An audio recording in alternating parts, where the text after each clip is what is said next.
ಒಂದೇ ನಿಮಿಷ. ಇವರೇನೋ ಈ ಪರಂಪರೆಯನ್ನ ಶುರು ಮಾಡಿದ್ದಾರೆ. ಅವ್ರು ಹೇಳಿದ್ರು ನಾವೇನು ಹಾಗೆ ಆ ತರ ಮಾಡಿಲ್ಲ ಅಂತ. ನೆಕ್ಸ್ಟ್ ಸರ್ಕಾರ ಒಂದು ಬರ್ತತೆ ಅಂತ ಇಟ್ಕೊಳ್ಳಿ, ಇವ್ರು ಹೋಗ್ತಾರೆ, ನೆಕ್ಸ್ಟ್ ಸರ್ಕಾರ ಬರ್ತದೆ. ಅವ್ರೇನ್ ಮಾಡ್ತಾರೆ, ಈ ಆಶಯ ಹೋಗಲ್ಲ, ನಾವು ಮತ್ತೆ ಗೆದ್ದು ಬರ್ತೀವಿ.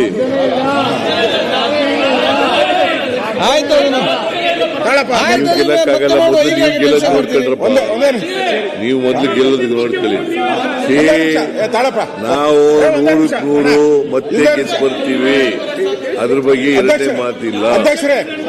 ಅಧ್ಯಕ್ಷರೇ, ನಾನು ಬೈ ಎಲೆಕ್ಷನ್ ಅಲ್ಲೂ ಕೂಡ ಏನಾಯ್ತು? ಬೈ ಎಲೆಕ್ಷನ್ ಎಷ್ಟು ಸರಿ ಎಲೆಕ್ಟ್ ಆಗವರು? ನೀವ್ಯಾಕೆ ಏನಾಯ್ತು? ಚನ್ನಪಟ್ಟಣದಲ್ಲಿ ಏನಾಯ್ತು? ಶಿಗ್ಗಾವಿನಲ್ಲಿ ಏನಾಯ್ತು? ಅಧ್ಯಕ್ಷರೇ ಒಂದೇ ನಿಮಿಷ ತಾಳಪ್ಪ. ಹೌದು, ಇರಪ್ಪ, ನೀನು ನಮ್ ಜೊತೆನಲ್ಲೇ ಇದ್ದವನು ಟಿಕೆಟ್ ಕೊಟ್ಟು. ಅಧ್ಯಕ್ಷರೇ, ಮಾನ್ಯ ಮುಖ್ಯಮಂತ್ರಿಗಳು ಯಾಕೆ ಮಾತಾಡ್ತೀರಿ? ನಾನು ಅವ್ರನ್ನ ಬಹಳಷ್ಟು ಬಾರಿ ಅವ್ರು ಎಲೆಕ್ಟ್ ಆದಾಗ ನಾನು ಎಲೆಕ್ಟ್ ಆಗಿ ಬಂದಿದ್ದೀನಿ. ಅವ್ರು ಇದೇ ಅಧಿವೇಶನದಲ್ಲಿ ಬಂದಾಗ 2014ರಿಂದ 17-18 ಇದ್ರಲ್ಲ, ಬರ್ಕೊಳಪ್ಪ ಅಶೋಕ, ನಾನೇ ಪರ್ಮನೆಂಟ್, 5 ವರ್ಷ ಅಂದ್ರು. ಕಾಣೆ ಆಗೋಟ್ರು. ಕಾಣೆ ಅಂತೆ ಮಾಯವಾದನೋ ನಮ್ಮ ಶಿವ ಅಂತೇಳಿ ಕಾಣೆ ಆಗೋದು. ಇವಾಗ ಮತ್ತೆ ಹೇಳ್ತಾವ್ರೆ ನಾನು ಬರ್ತೀನಿ ಅಂತ. ಅದೇ ಎಲ್ಲರೂ ಯಾರು ಅದಕ್ಕೆ ನಾನು ಹೇಳೋದು. ಅಂದ್ರೆ ಒಂದೇ ನಿಮಿಷ ಮುಖ್ಯಮಂತ್ರಿಗಳು, ನಿಮ್ಮ ಏನಾಯ್ತು? ಒಂದೇ ನಿಮಿಷ ತಾಳಪ್ಪ. ನನ್ಗೆ ಗೋಪಾಲ್ ಕೃಷ್ಣ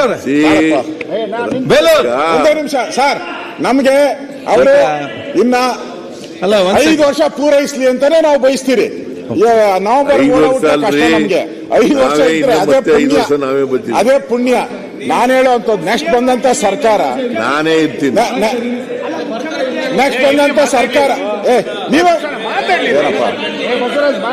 ಈ ಕಡೆ ಬಾಪ, ಅವ್ರ ಕರಿಯಲ್ಲಿ ಈ ಕಡೆ ಮಾತಾಡ್ತಾ ಇದ್ದೀನಿ ನೋಡಿ. ಒಂದು ಸರಿ ನೀವು ದಾರಿ ತಪ್ಪಿದ್ರೆ, ಮಹಾಭಾರತದಲ್ಲಿ ನೀವು ನೋಡಿದಿರ, ಮಹಾಭಾರತದಲ್ಲಿ ಭೀಷ್ಮ ಮೊದಲು ರಾಜ ಆಗ್ಬೇಕಾಯ್ತು, ತಪ್ಪೋಯ್ತು, ಆಮೇಲೆ ಎಲ್ಲ ತಪ್ಪಿತು. ಈಗ ಇವರು ಅತಂತ್ರದ ದಾರಿ ಇಕ್ಕಿದ್ದಾರೆ, ಕವಲು ದಾರಿಗೆ ಇಕ್ಕಿದ್ದಾರೆ.